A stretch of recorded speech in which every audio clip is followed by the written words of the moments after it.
Hello and welcome to another Stoney Ridge Ag Services video. In this video we're going to cover some things that you can be looking for if you're scouting your soybeans or if you have some corn if you're out looking in your corn. So in the last video that we did, we talked a little bit about evaluating the plant stand that you've achieved out in your fields, and we showed you the hoop method for canola and soybeans. We've made a little rope here with some pegs, and we've measured out different lengths depending on what row spacing the corn is planted on. This corn is planted on 30 inches, so we put in the peg at the other end, and we'll stretch out the rope to our 17 feet 5 inch length and count the plants along that measurement. So I went along that rope that we've staked out and counted 33 plants. So as we said, this measurement is equal to 1/10,000th of an acre. So we multiply those 33 plants by 10,000, which will get us 33,000 plants per acre. Now here we're aiming for 34,000, so we're missing one plant somewhere along the line. So if you are short of your target, it's a good idea to go out and dig around in the dirt and determine whether it was maybe a planter issue, if the seed wasn't planted there at all. Maybe the seed was planted but didn't emerge for some reason, or maybe it's emerged and a pest has taken it out. So now that we've done our plant count stand, we're going to assess our stand a little bit further. So right here, you can tell that this is actually two separate plants. So we call that a double. That means that the planter actually put two seeds down there.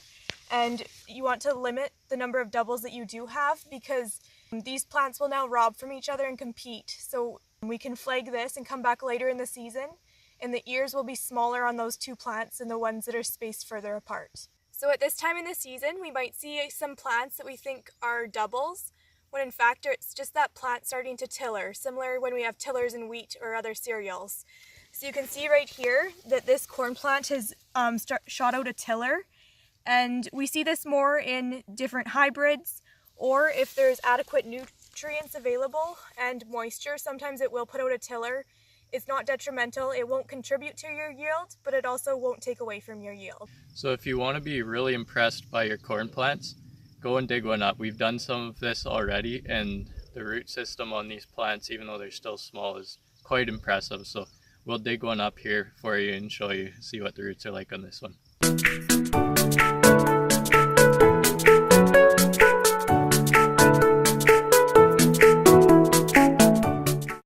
So I wasn't really patient enough and didn't have a deep enough shovel. So the roots are actually a lot deeper than this. They broke off, but we will talk a little bit about these nodal roots that are coming out. So you can see that on a corn plant, we actually have two different types of root systems. So these are our roots that are going to go down and help with nutrient acquisition and water uptake.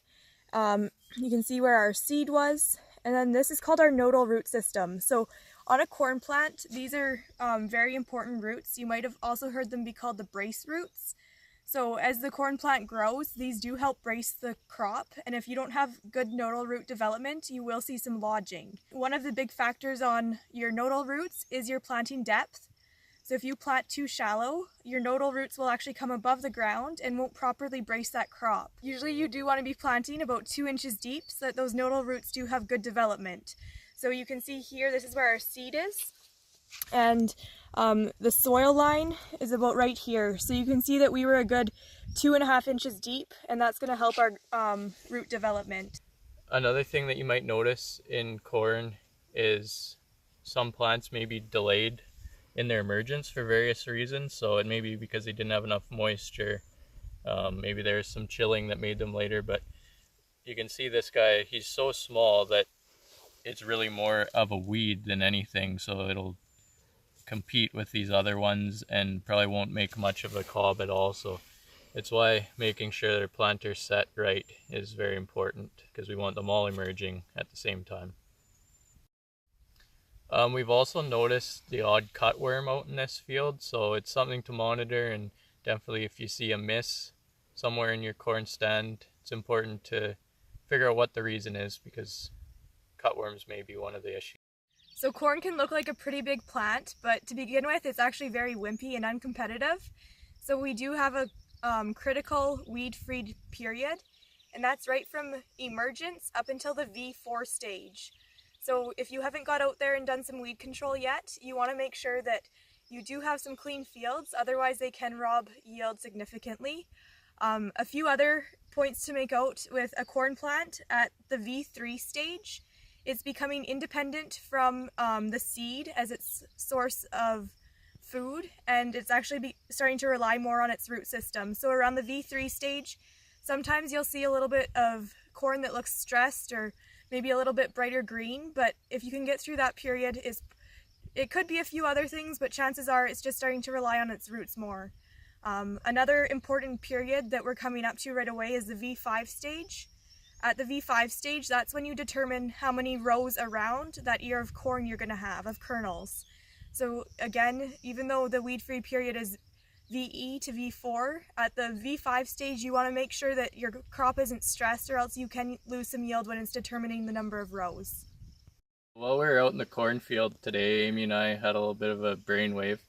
We're going to start a new thing in our videos, which is going to be our question of the week. So we will find something interesting going on in the fields. Text, call, email us, give us your answer of what you think the issue is that's going on in the field. Whoever gives us an answer, doesn't have to be right, just give it your best shot. We will enter your names in for every answer that you give us throughout the growing season. At the end of the season, we'll have a draw for something awesome. So we're kind of being a little bit mean and starting you off with a difficult one this week. But as you can see in the video here, we have some circles in our corn crop. You can see they're already starting to be a little bit delayed, definitely a little more yellow than the corn that's around them. So the question of the week this week is, what is causing these odd circles in our cornfield? And we will give you a hint because it's a difficult one this week. The hint is irrigation pivot. So we just want to go over a few quick things that you might want to be looking for in your soybean fields. We are noticing that there is quite a bit of leaf tearing this year, and it can be caused by a few different things. We think that in this field, some of what caused the leaf tearing is just a pounding rain when the leaves are still fairly new and kind of tender, and also some wind damage. There have been reports further south of cutworms actually causing damage in soybeans. We have looked in this field, and although sometimes maybe they can look like bite marks, we do think that this is just from wind and rain. So this week we've started to get some questions about herbicide timing for your soybeans. So the label stage for glyphosate is at the first trifoliate. However, you can go in sooner without injuring the beans. You just want to make sure you're not in the hypocotyl stage, or when that hook is just pulling the cotyledons through the ground, because your wheel tracks could break off the stem and actually kill the plant. However, with certain tank mix options such as Pursuit, they say first trifoliate, and you don't want to be pushing that window any sooner. That Pursuit can be a little bit harder on the plants, especially depending on the rate that you're going. And if you go in sooner, it will be harder for the plants to metabolize it, and you could see more crop response. So you want to be waiting until you are at that true first trifoliate. So just for a little bit of staging, here on this plant, here's our cotyledons. So you see them when it's emergent, so VE. And then we have our unifoliate leaves. So these aren't your first true leaves yet. You can see there's just one on either side. And then we come to our first trifoliate that's just coming out on here.